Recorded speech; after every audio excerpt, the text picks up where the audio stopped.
Prendre un cours que j'avais commencé avec l'autre groupe, un cours sur la justice à partir d'un texte de Platon tiré de la République, qui est celui de l'anneau de Gigès.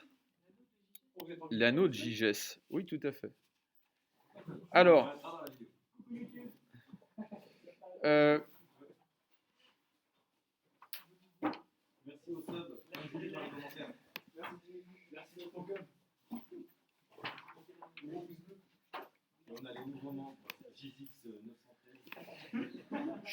qui a vu Le Seigneur des Anneaux ou a entendu parler du Seigneur des Anneaux ici? Tout le monde, tout le monde. Vous n'avez jamais tout vu. De toute façon, à moins d'avoir 15 heures devant soi, c'est impossible de tout voir d'une traite.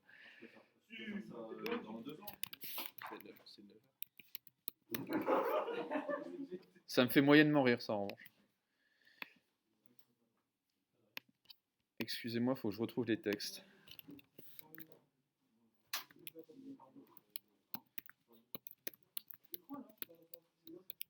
Hop.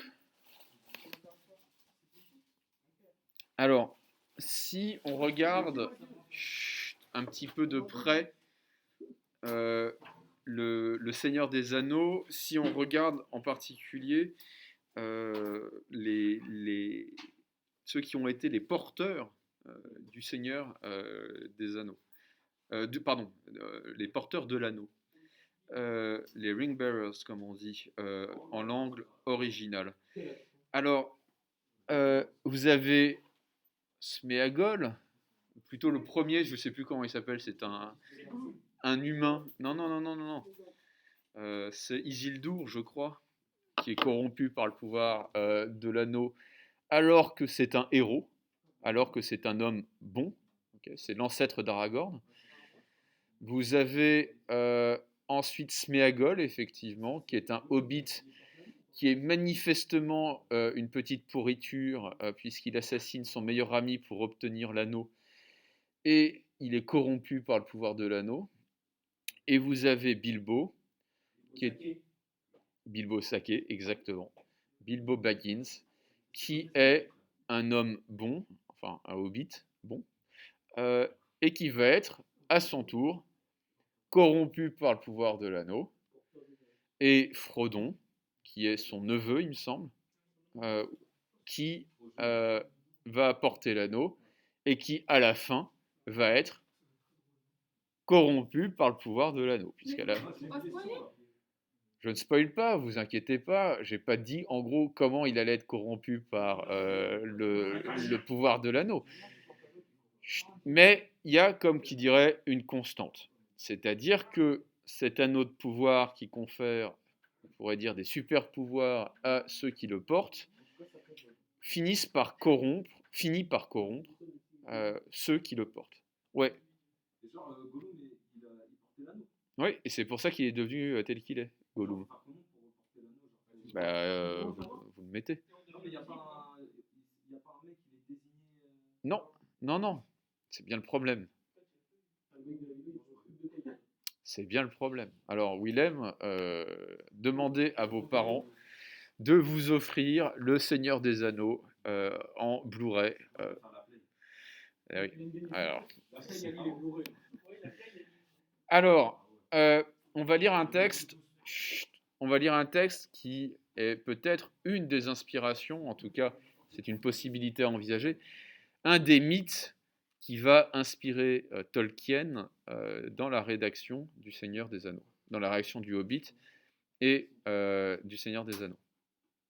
C'est un texte qui a pour objet, en fait, la question du super pouvoir, de la toute-puissance. Que se passerait-il si on donnait à un homme, non pas seulement ordinaire, mais bon, la toute-puissance? Comment se comporterait-il? Alors, je lis le texte. Tout le monde le lit avec moi. Les hommes prétendent que par nature, il est bon de commettre l'injustice et mauvais de la souffrir.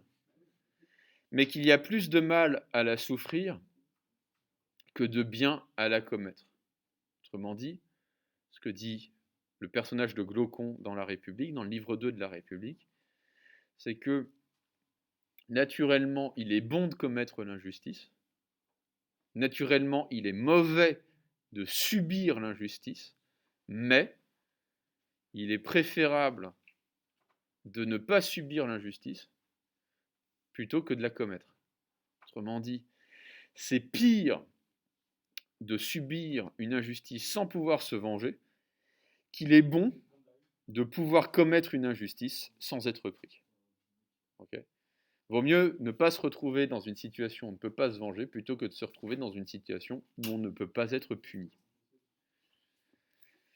Aussi, lorsque mutuellement ils la commettent et la subissent, et qu'ils goûtent aux deux états, ceux qui ne peuvent point éviter l'un ni choisir l'autre, estiment utile de s'entendre pour ne plus commettre ni subir l'injustice. De là prirent naissance les lois et les conventions, et l'on appela ce que prescrivait la loi légitime et juste. Voilà l'origine et l'essence de la justice. Elle tient le milieu entre le plus grand bien, commettre impunément l'injustice, et le plus grand mal, la subir quand on est incapable de se venger.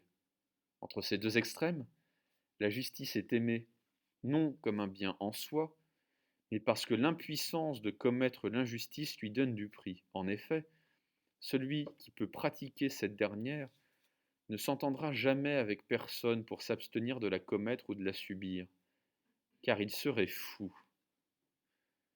Celui qui peut pratiquer l'injustice sans être pris, sans être puni, n'abandonnerait jamais ce pouvoir, car il serait fou. Telle est donc, Socrate, la nature de la justice, et telle est son origine, selon l'opinion commune. Maintenant que ceux qui la pratiquent et agissent par impuissance de commettre l'injustice, c'est ce que nous sentirons particulièrement si nous faisons la supposition suivante. Donnons licence au juste et à l'injuste de faire ce qu'ils veulent. Suivons-les et regardons où, l'un et l'autre, les mène le désir. Nous prendrons le juste en flagrant délit de poursuivre le même but que l'injuste, toujours poussé par le besoin de l'emporter sur les autres. C'est ce que recherche toute nature comme un bien, mais que, par loi et par force, on ramène au respect de l'égalité. La licence dont je parle serait surtout significative s'il recevait ce pouvoir que jadis, dit-on, l'ancêtre de Gygès le Gordien. Pardon, Gygès le Lydien. Cet homme était berger, au service du roi qui gouvernait alors la Lydie. Un jour, au cours d'un violent orage, accompagné d'un séisme, le sol se fendit, et il se forma une ouverture béante près de l'endroit où il faisait paître son troupeau. Plein d'étonnement, il y descendit, et, entre autres merveilles que la fable énumère, il vit un cheval d'airain creux percé de petites portes. S'étant penché vers l'intérieur, il y vit un cheval d'airain creux, il y aperçut un cadavre de taille plus grande, semblait-il que celle d'un homme, et qui avait à la main un anneau d'or dont il s'empara. Puis il partit sans prendre autre chose.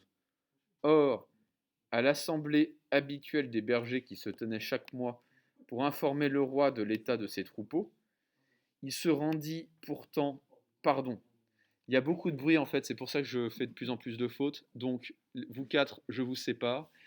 Jedon, vous allez là. C'est parti. Willem, vous allez là. Et les deux du fond, je vous mets contre les murs. C'est parti. Là, vous là et vous là. Ah. Willem, la prochaine fois, vous irez plus loin que là où vous êtes à présent. Si vous voyez ce que je veux dire. Non, plutôt par là-bas. Voilà.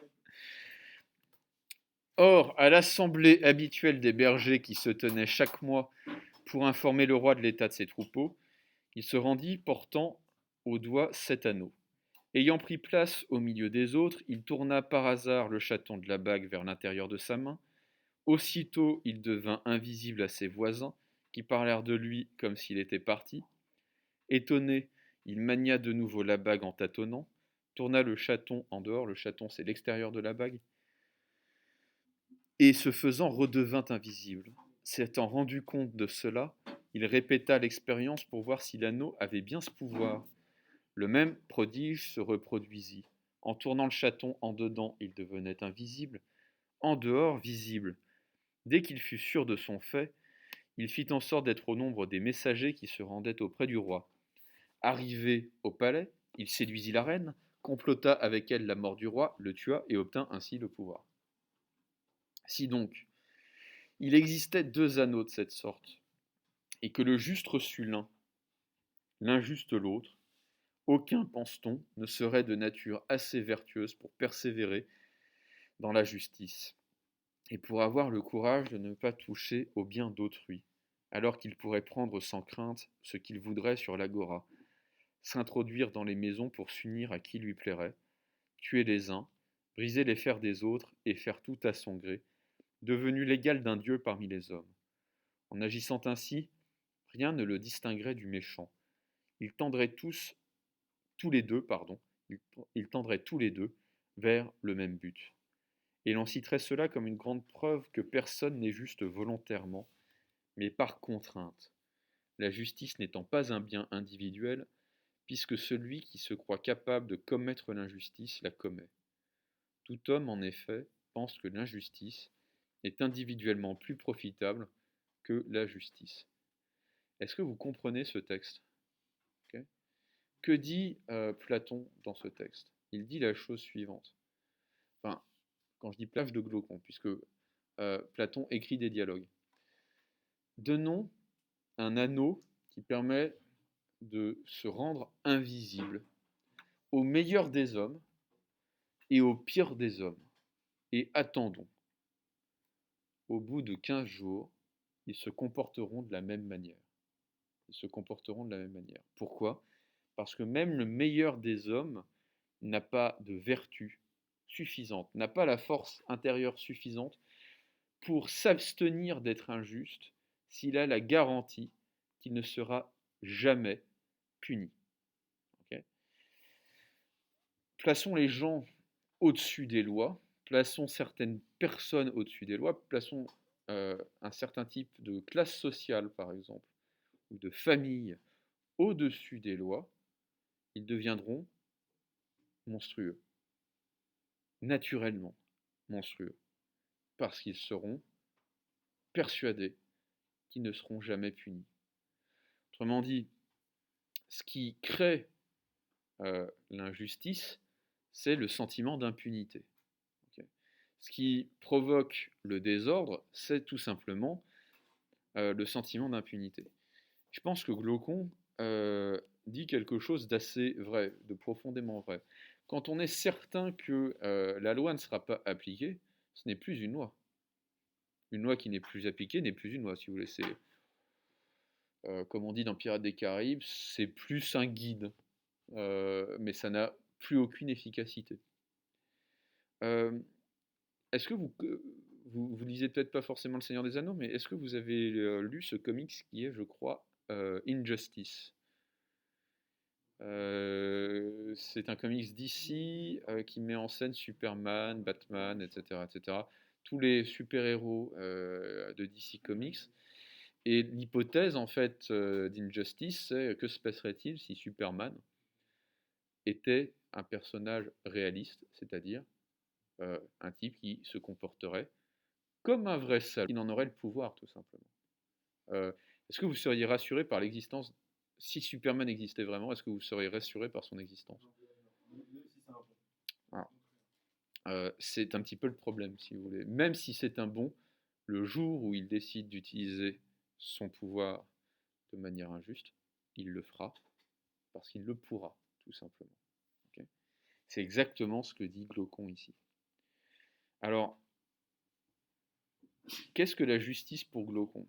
La justice, en fait, c'est une sorte de compromis entre le plus grand des biens, qui serait de pouvoir être injuste sans être puni, okay, et le plus grand des maux, qui serait de subir l'injustice sans pouvoir se venger. Et parce qu'on a beaucoup plus peur, en fait, de la deuxième situation que de la première, c'est-à-dire de se retrouver dans la situation de celui ou de celle qui subissent l'injustice sans pouvoir se venger, on a décidé, tout simplement, de mettre en place la justice, qui n'est au fond que la vengeance de la société au nom de ceux qui ne peuvent pas se venger par eux-mêmes. La justice, ce ne serait que ça, la transformation d'une justice individuelle en justice collective, la transformation d'une vengeance individuelle en vengeance collective, la société prenant en charge le désir de vengeance des plus faibles. Est-ce que ça va? Vous êtes d'accord avec ça ou pas? Jadon est plutôt d'accord. Euh, on peut le voir aussi peut-être dans l'éducation de certains enfants. Des enfants à qui on passe tout, ce sont des enfants qui ont un sentiment de toute puissance, un sentiment d'impunité qui est très fort. Des enfants qu'on cadre d'une certaine manière, ce sont des enfants qui finissent par ne pas se comporter de manière injuste. Mais laissons les enfants faire absolument ce qu'ils veulent. Le gamin avec le meilleur des caractères, comme le gamin le plus vicieux, finiront tous les deux par se comporter exactement de la même manière comme des petits sauvages, en fait. C'est simplement comme ça. L'être humain a besoin de limites.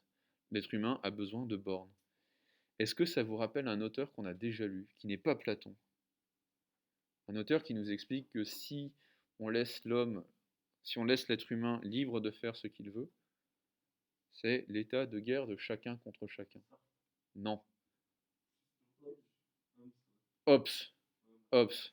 Ouais, machin. Hobbes. Alors, petite synthèse sur ce que nous venons de voir. Donc, il faut prendre des notes, car je vais dicter.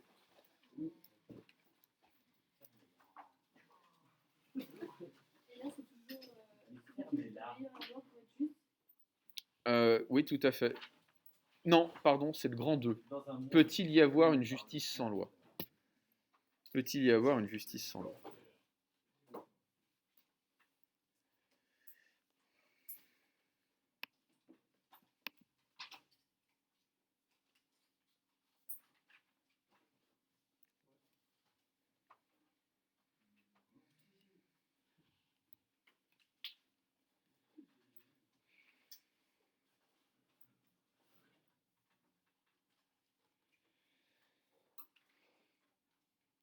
On pourrait penser, et au fond je pense qu'on le pense tous, ouais, ouais. On pourrait penser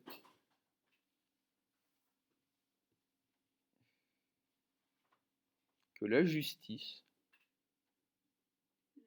ouais, que la justice, avec le masque, c'est sûr que tous les bruits deviennent plus sourds, enfin tous les sons deviennent plus sourds, que la justice peut exister indépendamment de la loi.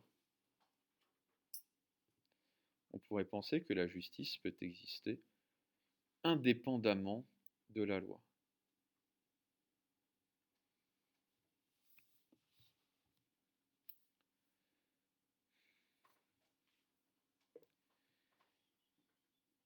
Et que c'est la loi qui dépend de la justice.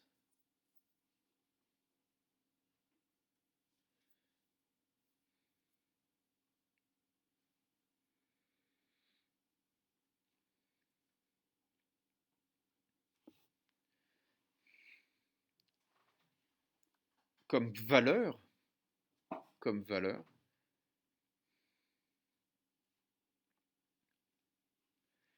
la justice serait supérieure à la loi.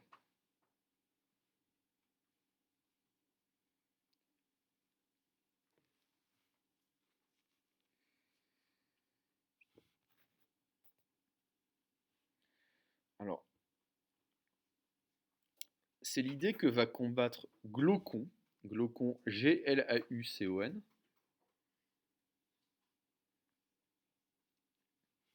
qui a fait cette blague pas du tout surprenante? Qui a dit gros quelque chose? Je crois avoir entendu, ouais. Bah, j'ouvre une petite parenthèse. Il y a de la vérité dans ce qu'a dit votre camarade, à savoir que Glaucon porte assez bien son nom, si on le prononce un peu vite. Pourquoi? Chut. Parce que Glaucon, c'est en grec glaukon ou glaukos. Qu'est-ce que c'est que quelque chose de glauque? Alors, c'est pas bizarre. Littéralement, glauque a une signification physique. Non. Une ambiance glauque, c'est comment? Ouais, mais pourquoi c'est malsain? Au fond, c'est vraiment c'est intéressant la manière dont se forment les idées à partir des mots. Oui, mais pourquoi on n'est pas à l'aise dans une ambiance glauque? Glauque, qu'est-ce que ça veut dire littéralement? Non, non, c'est pas pesant. Glaucon, Glaucon. Qu'est-ce que c'est que Glaucon? C'est un personnage qui est littéralement glauque. C'est pas qu'il est bizarre, c'est pas qu'il est malsain. Non, non, non, non. Mais vous avez raison, un glaucome est une malformation, je crois, de la rétine ou une maladie de la rétine. Qu'est-ce qui est glauque? C'est ce qui ne laisse pas passer la lumière. Une ambiance glauque, c'est littéralement une ambiance sombre. Okay. Donc en fait, ce qui est glauque, c'est l'obscurité. Au fond, ça nous renvoie à la peur ancestrale de l'être humain de l'obscurité, à l'égard de l'obscurité. Pourquoi? Parce que l'obscurité, dans notre inconscient, je vais dire quasiment animal, notre inconscient ancestral, l'obscurité, c'est le danger. C'est le monde des prédateurs, en fait. La nuit, il faut faire attention et se rassembler auprès du feu. Et ce qui est glauque, c'est ce qui ne laisse pas passer la lumière. Autrement dit, glaucon, c'est celui qui a du mal à voir la lumière. Autrement dit, c'est un peu un glaucon. Voilà. C'est littéralement ce que veut dire Platon. C'est une moquerie. Euh, mais au fond, ce qu'on voit, en tout cas moi, ce que j'ai lu dans La République, c'est que il est loin d'être idiot en fait, Glaucon. C'est le porte-parole de l'opinion commune, mais cette opinion commune est fondée. Donc, je ne sais plus où j'en étais de ma phrase. C'est l'idée que Glaucon combat et non pas défend. C'est l'idée que Glaucon combat dans le livre 2 de La République. On ne sait pas. Il y a des personnages des dialogues de Socrate dont on est absolument certain qu'ils ont existé, typiquement des dialogues de Platon, pardon. Typiquement Socrate, on sait qu'il a existé. On sait que Gorgias, Protagoras, etc., ce sont des auteurs, ce sont des hommes qui ont existé, précisément parce qu'ils ont publié des écrits. Donc, et puis ils ont eu une importance politique parfois au sein de la cité athénienne. Donc, pour Glaucon, contrairement à ce que pense Socrate,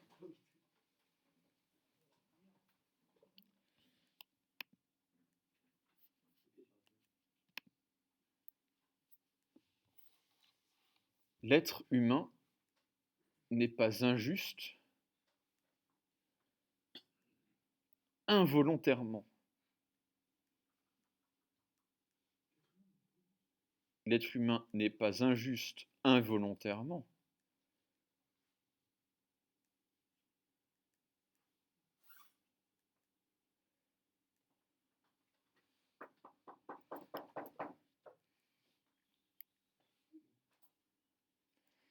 Il est juste parce qu'on l'y contraint. Il est juste parce qu'on l'y contraint. Autrement dit, Socrate pense que si on est injuste, c'est parce qu'on ne sait pas ce que c'est que la justice, et donc on ne fait pas exprès d'être injuste. Glaucon va dire, mais c'est exactement le contraire en fait.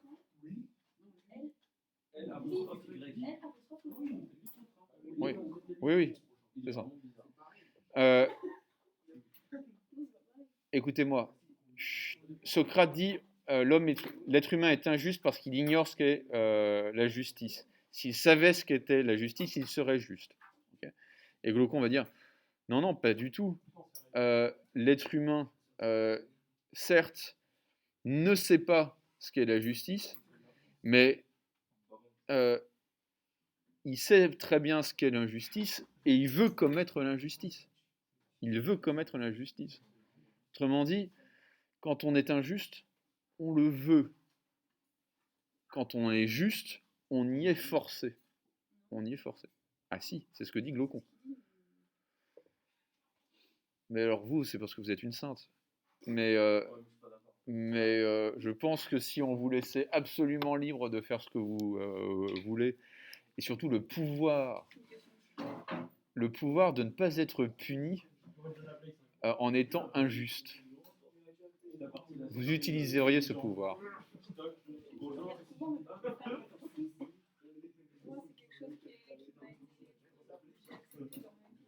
Oui, oui, oui, on voulait inculquer justement. Oui, d'une certaine manière, mais non. Parce que si on vous confiait cet anneau, Léna, mais vous êtes une sainte, donc c'est vraiment l'exception qui confirme la règle. Donc vous non, mais en général, si on nous confie cet anneau d'invisibilité, bah, on en profite si vous voulez.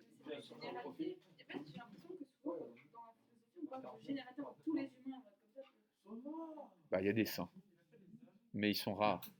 Et effectivement, bonne question, bonne remarque. Chut. Est-ce qu'on peut penser autre chose que des généralités? Bien sûr que non. Bien sûr que non. Quand on pense quelque chose, on pense par concept, et un concept, c'est une idée générale.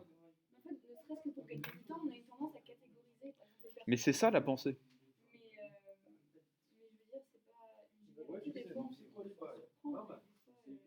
Oui, mais oui, parfois il y a des exceptions, mais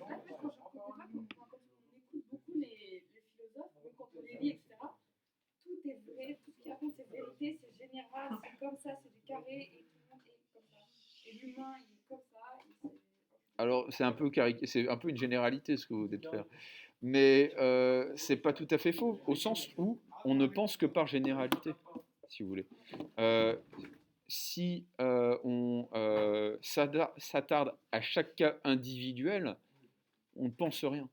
Aristote dit il y a de science que du général. Autrement dit, pour connaître, on doit penser par généralité.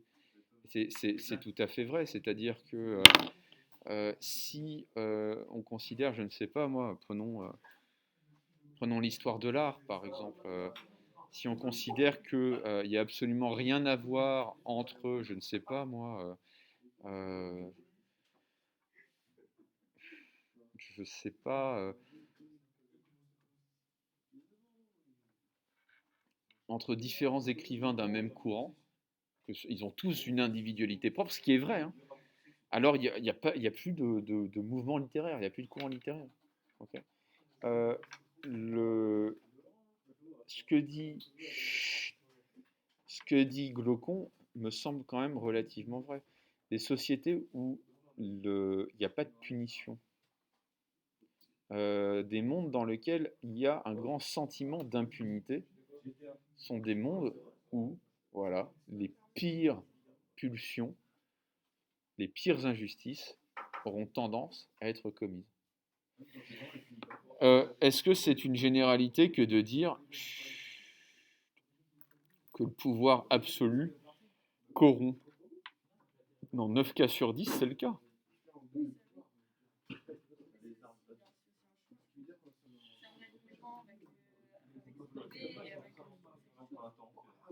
De.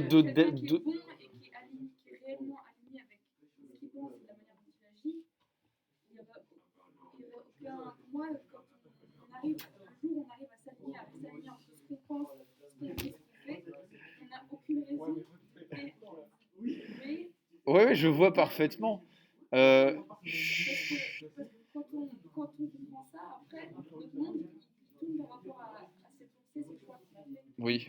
Alors, si je vous donnais 1 milliard de dollars, vous le donneriez aux pauvres? Moi, moi, je garderais une partie pour moi. Combien? Et le 1 milliard, moi, je garderais 20%. Ah bah quand même. Mais Ah bah quand même. Il y a des millions pour 20%. ouais, 20 millions. Non, elle garderait 20%, mais 20% d'1 milliard, ça fait une somme, hein. Moi, je garde tout. Moi, je laisse garde tout. Je donne 1%. Non, mais c'est que vous Non, nous mais donnez. chut, ce que dit Glaucon, c'est que s'il n'y a personne pour garder les gardiens, s'il n'y a personne pour garder ceux qui ont un pouvoir absolu, autrement dit, s'il n'y a pas de contre-pouvoir euh, qui permettent de contrôler ceux qui en ont, alors on va vers l'injustice de manière structurelle. De manière structurelle. Imaginons une constitution d'un gouvernement où il n'y aurait pas de contre-pouvoir. Bah, ça serait en fait la porte ouverte à la tyrannie, ça serait une incitation à la tyrannie. Ça va pour tout le monde? On reprend. Donc,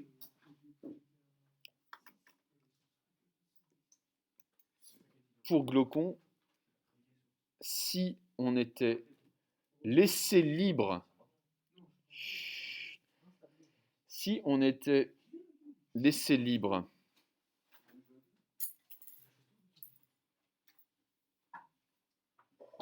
de commettre des injustices, si on était laissé libre, si on était laissé libre, si on était laissé, et s, libre, ou plutôt et accent aigu, pardon, on, c'est du singulier, si on était laissé libre de commettre des injustices, si on était laissé libre de commettre des injustices,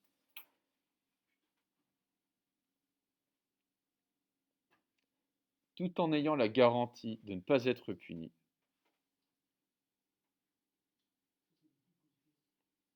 on le ferait.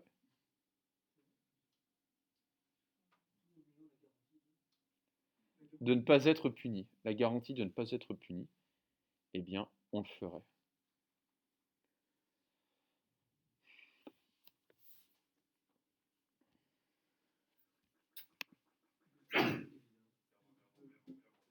C'est le sens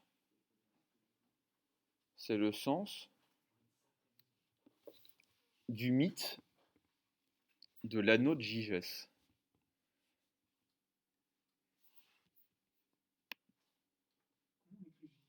Gygès, G-Y-G-E accent grave S. C'est le sens du mythe de l'anneau de Gygès. G-Y-G-E accent grave S.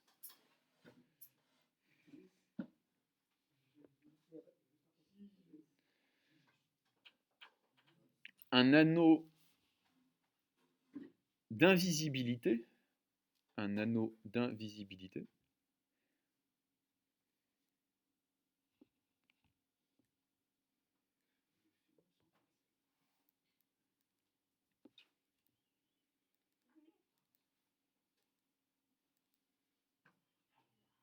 qui va corrompre le cœur du meilleur des hommes.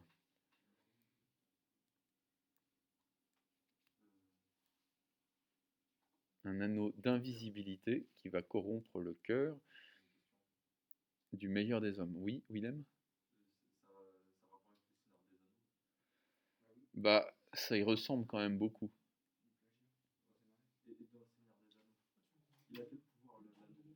L'anneau a le pouvoir de vous rendre invisible. En gros. Ça prolonge la vie. Et ça rend invisible. Donc ça conserve la jeunesse, en fait, le plus longtemps possible. Après, ça dégénère brutalement. Et ça rend invisible. Donc effectivement, c'est pour les voleurs, c'est excellent. Alors, Qu'est-ce que la justice? Par conséquent, qu'est-ce que la justice?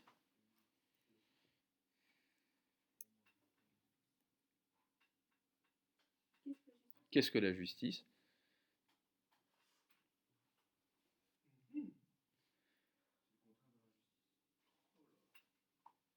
C'est un moindre mal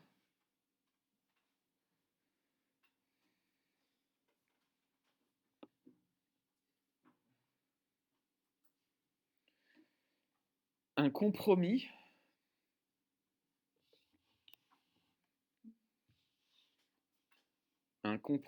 entre le plus grand des biens,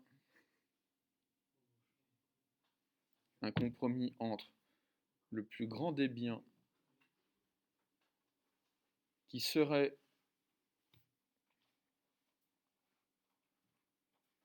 de commettre l'injustice sans être puni,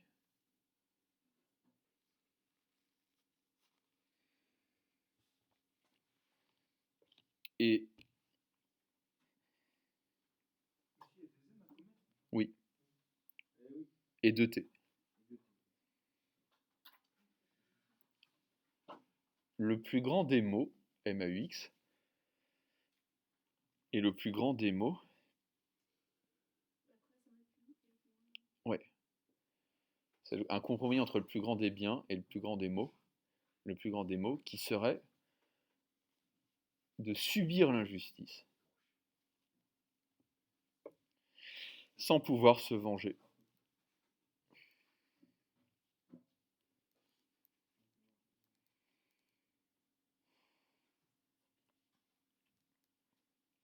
Il n'y a donc pas de justice sans loi.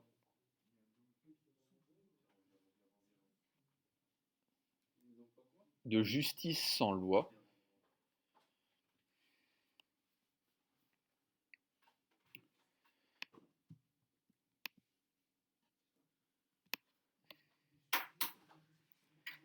La loi est ce qui nous contraint à ne pas être injuste. La loi est ce qui nous contraint à ne pas être injuste.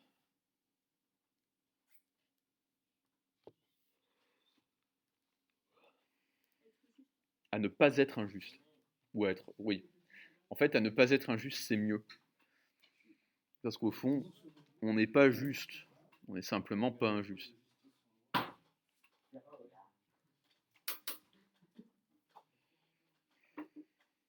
Grand 3. Grand 3. Le droit peut-il toujours être juste? Le droit peut-il être toujours juste? Grand 3. Le droit peut-il être toujours juste? Ouais. Grand 3. Le droit peut-il être toujours juste?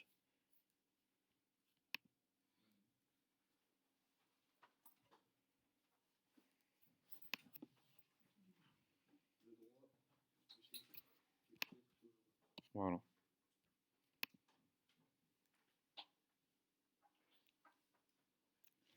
Alors on va revenir à un texte que nous aimons beaucoup ici, qui est le Léviathan de Hobbes, et qui va poser la question de la distinction entre ce qui est légal et ce qui est bon. Okay. Je lis simplement le premier paragraphe et je le soumets à votre sagacité, à votre sagesse et votre perspicacité. C'est au souverain qu'appartient le soin de faire de bonnes lois, mais qu'est-ce qu'une bonne loi? Par bonne loi, je n'entends pas une loi juste, car aucune loi ne peut être injuste. La loi est faite par le pouvoir, et tout ce qui est fait par ce pouvoir est autorisé et reconnu comme sien par chaque membre du peuple. Et ce qui arrivera de cette façon à tout homme, personne ne peut le dire injuste. Il en est des lois de la République comme des lois des jeux. Tout ce sur quoi les joueurs s'accordent tous n'est injustice pour aucun d'eux. Est-ce que vous comprenez cette phrase? Hobbes compare les lois aux règles d'un jeu. Et il dit la chose suivante.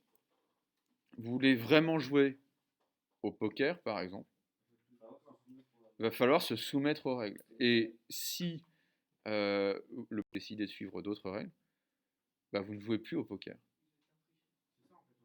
Vous jouez à un autre jeu. Ok. Et on pourrait dire, bah, au fond, non, on ne change pas les règles du jeu. On joue à un autre jeu. Ok. Et c'est pareil, d'une certaine manière, pour Hobbes, en ce qui concerne les lois de la société politique. Euh, si je reconnais la loi, si je reconnais la légalité de la loi, c'est-à-dire, au fond, le fait qu'une loi est une loi, parce qu'elle a été promulguée, prononcée, formulée par une autorité politique légitime, alors je dois m'y soumettre. Je dois en reconnaître l'autorité. Okay. C'est exactement de la même chose qu'il s'agit, d'après Hobbes. C'est quoi peut-être le problème de la comparaison, de l'analogie entre la loi et la règle du jeu? Quelle pourrait être la difficulté?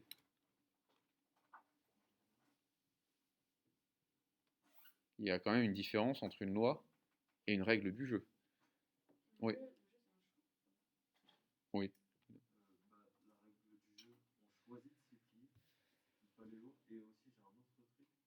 Alors, ça voudrait dire que, au fond, je pourrais choisir de ne pas jouer à ce jeu. Ok, c'est ça votre argument en fait. Et j'en ai un autre, en mode c'est le créateur du jeu qui crée les règles. Alors que les lois, c'est pas le créateur de la société qui les fait. Alors, ça, Willem, c'est vous qui le dites. C'est-à-dire que, bah oui, c'est vous qui le dites. C'est-à-dire que pendant très longtemps, on a considéré que ce n'était pas une assemblée représentative d'un peuple que de décider de ses propres lois. Okay. Assemblée représentative ou assemblée contenant directement tout le peuple, en tout cas une bonne partie du peuple. Vous avez Athènes qui était un modèle de démocratie directe, où c'est vous et moi, en tant que citoyens, qui aurions voté directement les lois. C'est pas le cas dans notre République, très clairement, mais pendant, si vous voulez, tous les régimes politiques n'ont pas à être des démocraties représentatives. En Chine, il y a des lois. Hein. On ne peut pas dire que ce soit le peuple, en tout cas pas au sens français du terme. C'est pas le peuple qui vote directement les lois. C'est le parti qui est le peuple qui vote les lois. C'est quand même pas tout à fait la même chose. Ça a été le cas pendant le Premier Empire en France. Il y avait des lois. Même on peut dire que Napoléon a donné à la France la plupart de ces lois, le code civil, le code pénal. Bah, il l'a fait tout seul dans son coin, hein, enfin quasiment. Il avait des juristes, il avait Fouché, mais c'était des lois. Il fallait bien s'y plier. Qu'est-ce qui va vraiment faire la différence entre le jeu et la société? C'est qu'on ne peut pas se soustraire à la société comme on se soustrait à un jeu. Une société, on est dedans, sauf immigration, voire immigration dans un pays où il n'y a pas de loi et dont on va créer les lois. Ça pouvait arriver à une certaine époque, ça ne peut plus arriver aujourd'hui, puisque où qu'on aille sur notre planète, on est face à des territoires qui sont régis par des lois, quasiment, hein, je veux dire, à moins de s'enfermer, d'aller au fin fond de l'Antarctique. La moindre île du Pacifique ou de l'océan Indien est régie par des lois. Hier, j'étais sur Wikipédia, j'ai vu ce que c'était que l'île Europa, qui est une île de 30 mètres carrés, de 30 km carrés, pardon, au large de, je crois, de la Réunion. C'est à la France. Donc il y a des lois françaises. Même là, si vous voulez, au milieu de nulle part, il y a des lois. Okay. Donc c'est ça la vraie différence. On reprend là-dessus. Quand est-ce qu'on se voit demain? On reprend là-dessus demain. D'ici là, Bonne soirée.